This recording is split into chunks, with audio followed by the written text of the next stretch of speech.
Македонија последниве години не искористила стотици милиони европски пари од типа фондови за капитални проекти, обелодени министерот за европски прашања Орхан Муртазини.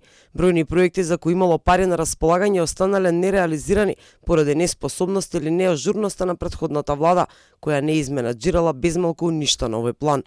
Со усвојувањето на реформската агенда, Македонија има шанса да искористи нови 750 милиони евра за сите сфери во општеството. Само за тековната 2024 има уште 43 милиони евра кои што не се искористени, а со нив може да се изградат капитални објекти. Во изминатите 2 години, покрај бавното спроведување на ИПА, Северна Македонија се соочи со неискористени ИПА средства на кои им истече рокот за користење и истите се вратени во буџетот на Европската Унија.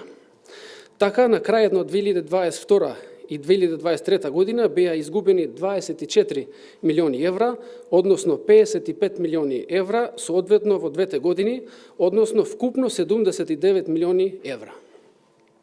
Се проценува дека до крајот на 2024 година постои опасност за губење на дополнителни 43 милиони евра од ИПА-2.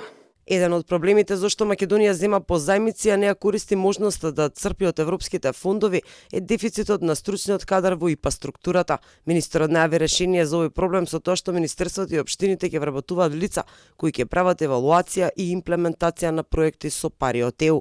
Во речиси сите извештаи на ЕУ, болна точка е преоптоварената администрација, но министерот Муртазани вели дека новите кадри нема да ја теретат администрацијата, туку ќе успеат да ги имплементираат проектите и да ги потрошат европските пари.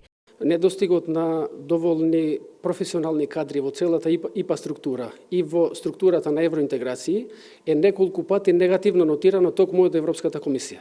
Значи, тука не станува збор за преоптоварување дополнително на јавната администрација со старата пракса на политички кадри, меѓутоа професионални кадри кои што ќе овозможат искористување на европските фонди. Според последните анализи, дел од овие средства остануваат неискористени поради неинформираност за можноста за користење, недостаток на добри проекти, како и комплицираната форма за аплицирање. Познавачите на приликите сметаат дека институциите не се подготвени и не ги знаат постапките околу аплицирање во ИПА програмата.